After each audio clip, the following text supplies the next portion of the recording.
मुझे मिलने वाला हर दूसरा व्यक्ति यह कामना करता है कि परमात्मा उसे प्राप्त हो जाए।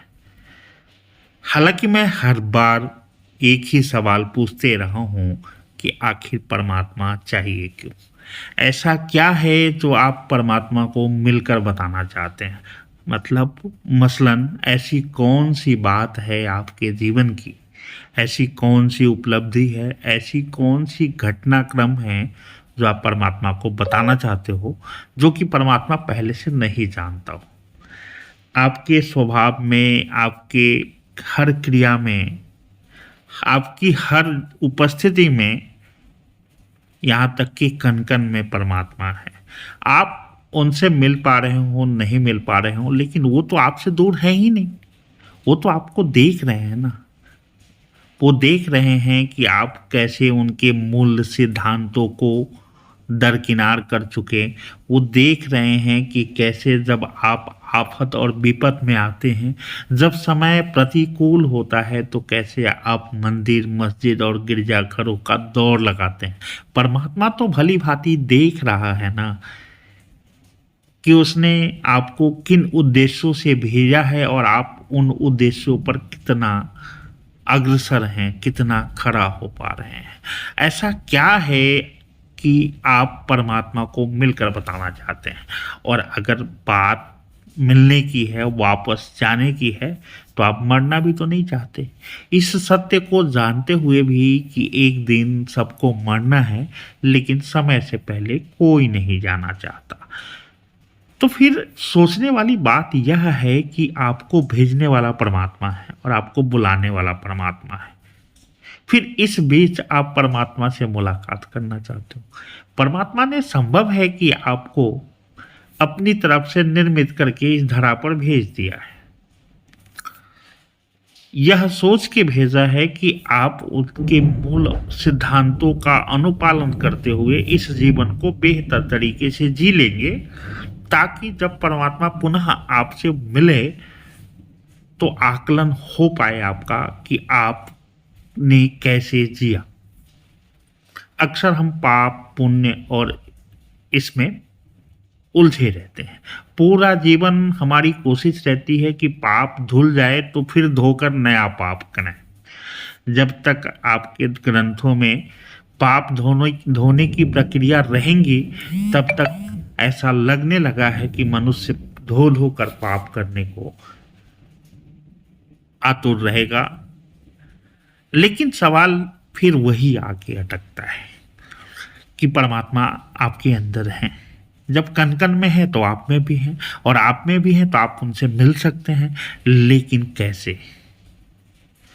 दो ही तरीके हो सकते हैं। परमात्मा से साक्षात्कार का, मुलाकात का दो ही तो तरीका हो सकता है। एक शरीर के साथ, एक शरीर के बाद। अगर शरीर के साथ परमात्मा से मुलाकात की कामना रखते हैं आप, फिर आपको बाहर नहीं तलाशना है। फिर आपको आपका परमात्मा मिलेगा तो आपके अंदर ही मिलेगा। हाँ, शरीर के बाद आपकी चेतना परमात्मा से मिलेगी, और तब शायद आपका आकलन होगा। और ऐसा नहीं है कि परमात्मा आपकी तमाम गलतियों को तब याद रखेगा, लेकिन यह ज़रूर है कि परमात्मा आपसे पूछे कि उसने आपको धरती पर भेजा ढंग से जीने के लिए, तो आप कितना जीने में सफल रहें या फिर कितना असफल रहें। केवल और केवल अगर आकलन होना है तो इस बात का आकलन होना है। इस बात की तैयारी हमको और आपको करना होगा कि इस धरा पर जब हमें परमात्मा द्वारा भेजा गया है, तो हम उन उद्देश्यों को, जिन उद्देश्यों के कारण हमें भेजा गया होगा, हमने कितना समय रहते पहचाना और कितना हम उस उद्देश्यों की पूर्ति में लगे। परिणाम हमें क्या प्राप्त हुआ ये ज़्यादा महत्वपूर्ण नहीं है। परमात्मा के संबंध में परिणाम नहीं, प्रयास देखा जाता है। एक व्यक्ति सुबह से शाम तक धार्मिक जाप कर रहा है, वो राम राम रहीम रहीम रट लगा रहा है, लेकिन शायद परमात्मा तक उसकी ये बात, ये आवाज़ नहीं पहुंचेगी, क्योंकि परमात्मा आपके मुख से नहीं, आपकी आत्मा से, आपकी चेतना से पुकार सुनना चाहता है। परमात्मा को, चूंकि परमात्मा तो चेतना में ही है ना, तो जब आप चेतना, आपकी चैतन्य जगेगी और परमात्मा को आप अंदर याद करेंगे, तो परमात्मा तो अंदर ही मौजूद है। तो निश्चित रूप से फिर लेकिन जहाँ आप शोर मचा रहे हैं, जहाँ आप कीर्तन और भजन करके, जहाँ आप गुहार लगा के परमात्मा को खुश करने का प्रयास कर रहे हैं, आखिर क्यों? परमात्मा तो आपसे खुश ही है ना। परमात्मा अगर आपसे खुश नहीं होता तो आपको मनुष्य योनि में भेजता क्यों? परमात्मा अगर आपसे खुश नहीं होता तो आपको ये जीवन मिलता क्यों? परमात्मा तो पहले से ही आपसे खुश है ना। आपको कीड़े मकोड़े भी तो बना सकता था, आपको पर्वत पहाड़ नदी नाला भी तो बना सकता था, आपको जीव जंतु भी तो बना सकता था। आप किसी जंगल में खड़ा कोई पेड़ भी तो हो सकते थे, आप किसी जंगल में भागता हुआ कोई चीता और शेर भी तो हो सकते थे, आप जमीन पे रेंगते हुए कोई चींटी भी तो हो सकते थे। लेकिन वो सब ना होकर आप मनुष्य हुए, आप मानव योनि में आए। तो ये परमात्मा की इससे बड़ी असीम कृपा क्या होगी? तो परमात्मा तो जब आप होश में नहीं थे, जब आप गर्भ में थे, जब आपके पास आपका बुद्धि और विवेक ना होता था, तब परमात्मा ही तो थे जो आपको संभालते थे। कहते हैं समुद्र से कम खारा पानी नहीं होता माँ के गर्भ में, लेकिन उस पानी में आप तैरना तो नहीं जानते थे ना, आपको तैराकी तो नहीं आती थी ना, लेकिन आप वहाँ डूबे नहीं। वहाँ कौन आपकी सुरक्षा कर रहा था? परमात्मा ही तो है जो सुरक्षित कर रहे हैं। रोज घटनाएं हो रही हैं, कहीं बादल फट रहा है, कहीं पहाड़ गिर रहा है, कहीं बाढ़ आ रहा है, कहीं तूफान आ रहा है, कहीं भूकंप आ रहा है, कहीं धरती फट रही है, लेकिन आप सुरक्षित हैं। ये कौन आपकी सुरक्षा कर रहा है? ये आपका बुद्धि और विवेक बेशक इस बात को मानने को तैयार हो या नहीं हो, लेकिन आप अपने बुद्धि और विवेक से नहीं बचे हैं। निश्चित रूप से आपकी सुरक्षा कहीं न कहीं परमात्मा ही तो कर रहे हैं। आप सड़कों पे निकलते हैं, इतने वाहनों का एक्सीडेंट होता है, लेकिन फिर भी आप सुरक्षित अपने गंतव्य में पहुँच जा रहे हैं। आप सुरक्षित अपने घर आ जा रहे हैं। हम और आप अभी आपस में बात कर पा रहे हैं। आखिर कैसे संभव है? ये सारी शक्ति जो है, प्राकृतिक शक्तियाँ, ये परमात्मा की ही तो सृजन है।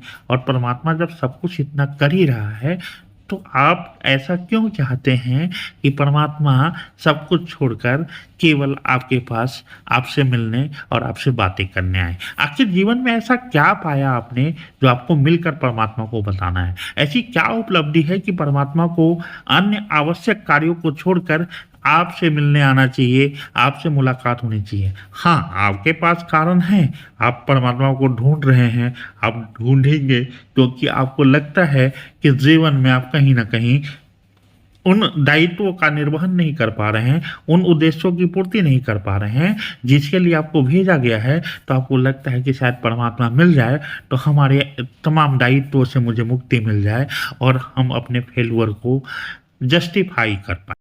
क्या आपने कभी कोई ऐसा अभिभावक देखा है जो पूरी उम्र अपनी संतान का उंगली पकड़ के चलता हो, जो संतान को मुक्त ही ना छोड़े और संतान जो कि अपने अभिभावक का पीछा ही ना छोड़े, बड़े होने के बाद, वयस्क होने के बाद भी पूरे जीवन वो यही चाहता हो कि उसका अभिभावक, उसका पिता, उसका जन्मदाता ही उसका सब कुछ निर्णय करे? ऐसा देखने को तो नहीं मिलता। फिर आप परमात्मा के संतान ही तो हैं, परमात्मा हमारे अभिभावक ही तो हैं। उन्होंने हमको पूरी स्वतंत्रता दी है। हम बहुत ही बेहतरीन व्यक्ति हो सकते हैं, हम खराब से खराब व्यक्ति हो सकते हैं। हमें इतनी स्वतंत्रता प्रदान है कि हम चाहें तो बहुत बढ़िया हो सकते हैं, हम चाहे तो बहुत खराब हो सकते हैं। आपकी भाषा में आप चाहे तो पुण्य आत्मा हो सकते हैं, आप चाहें तो शैतान हो सकते हैं। परमात्मा ने तो हमें जो देना था, हम में जो डालना था, हमारी भुजाएं, हमारा शरीर, हमारा मस्तक, हमारा बुद्धि, हमारा विवेक, और साथ में जीवन भर सीखते रहने के लिए समाज, सोसाइटी, प्रकृति, ये पेड़ पौधा, जंगल, झरना, सब कुछ तो दिया है परमात्मा ने। हमें शिक्षा लेने के लिए ठीक है, हम व्यावसायिक शिक्षा, व्यवहारिक शिक्षा, हम सैद्धांतिक शिक्षा, हम किताबी शिक्षा लेने विद्यालयों में जाते हैं, लेकिन इसके अलावा प्रकृति का कौन सा ऐसा परमात्मा का निर्माण है जो हमें शिक्षा नहीं देता हो? नदी हमें बताती है कि अविरल धारा के साथ बहते जाना ही नदी है, अन्यथा वो किसी दिन पोखर हो जाएगा। हम क्या हो रहे हैं? हम पोखर ही तो हो रहे हैं। हमें बनाया नदी गया है, लेकिन हम पोखर हो रहे हैं। हम पोखर इस मायने में हो रहे हैं, हम तालाब इस मायने में हो रहे हैं कि विचार नदी के धारा की तरह हमारे मानस पटल में आते जाता है और हम उन विचारों को पकड़ कर बैठ जाते हैं। हम ठहरा हुआ तालाब बनना चाहते हैं, जबकि परमात्मा ने निर्मित हमें नदी की तरह बहते हुए किया है। हवा की झोंका को कोई पकड़ कर रख ले तो इसे पागलपन ही तो कहेंगे। तो विचार भी क्या है? हवा का झोंका ही है। तो कभी विचार आया आपके मन में कि आपको नेता हो जाना चाहिए, आप लग गए उसके पीछे, विचार के पीछे भाग रहे हैं। आखिर आपकी चेतना को भी मौका दो, आप अवसर दो अपनी चेतना को, चेतना भी अपना आकलन करके बताएं कि आपको जीवन में करना क्या है। ये मूल्य उद्देश्य आपका डॉक्टर बन जाना, इंजीनियर बन जाना, नेता बन जाना, अधिकारी बन जाना या कर्मचारी बन जाना नहीं है। ये सब आवश्यक है, ये सब शरीर की आवश्यकता है, सोसाइटी में जीने के लिए आवश्यक है, ये इस जीवन में शरीर को बनाए रखने के लिए आवश्यक है। लेकिन चेतना तो आज भी आपसे परमात्मा ही मांगते हैं।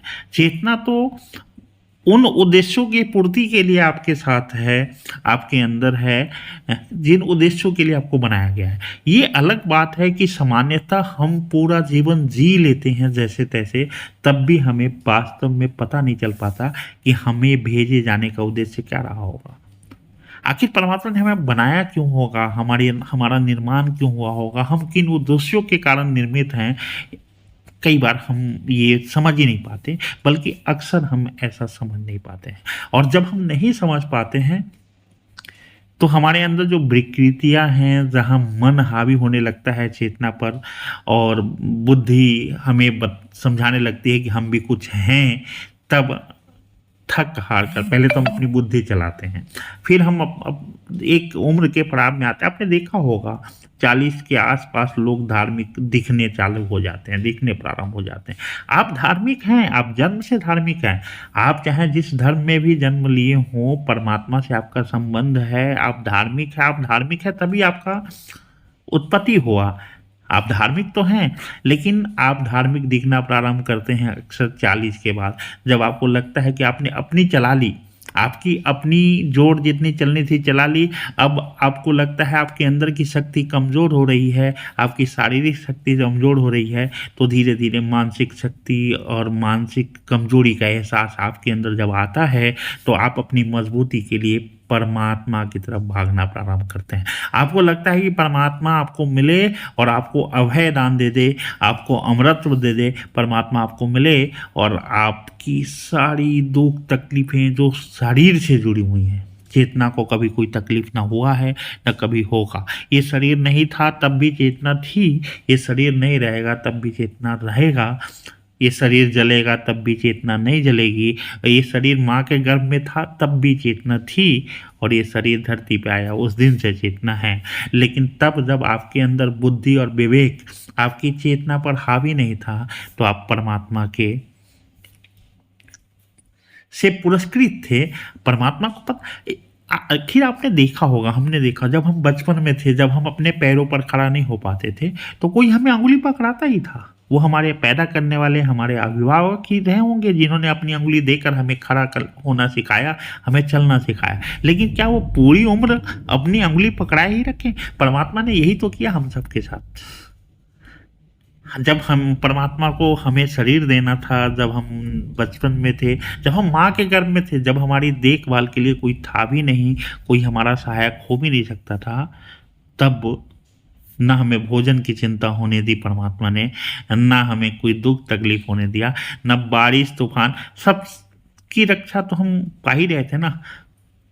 ये तो शरीर के स्तर पे यादाश्त बनती नहीं है, अन्यथा यह तय है कि अगर आपके मस्तिष्क को उस समय तक पहुंच पाने का सीधा सीधा एक्सेस हो, तो आपको लगेगा कि आप माँ के गर्भ में जो 9 महीने थे, आप एक स्वर्ग में थे। वह स्वर्ग जिसकी कामना आप पूरे जीवन काल में करते करते गुजर जाएंगे। निश्चित रूप से स्वर्ग वही था जो आप छोड़ कर आए, और स्वर्ग इसलिए था कि वहाँ न ये तर्क शक्ति थी, ना ये बुद्धि थी, ना आप मंदिर मस्जिदों में उनको ढूंढ रहे थे, ना ही आप उन्हें ढूंढने कहीं और जा रहे थे। आपका चेतना आप ही के पास था, जहाँ आपका सूक्ष्म शरीर और आपका निर्मित हो रहा शरीर दोनों एक जगह था। कहीं कोई तनाव नहीं थी, कहीं कोई खींचतान नहीं थी। अभी क्या है, हम यहाँ बैठे हैं, शरीर यहाँ है, मन कहीं और है।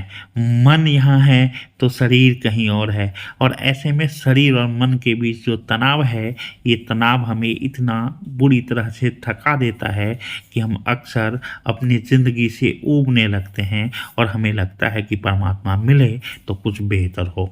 जबकि हमें पता नहीं चलता, लेकिन जब हम गहरी नींद में होते हैं ना, तो परमात्मा से हमारी चेतना की मुलाकात रोज़ाना होती है। और जिस दिन भी नींद गहरी नहीं हुई, जिस दिन भी मुलाकात संभव नहीं हुआ, उस दिन आपको भी नहीं पता होगा किन कारणों से, लेकिन आप अस्त व्यस्त रहते हैं।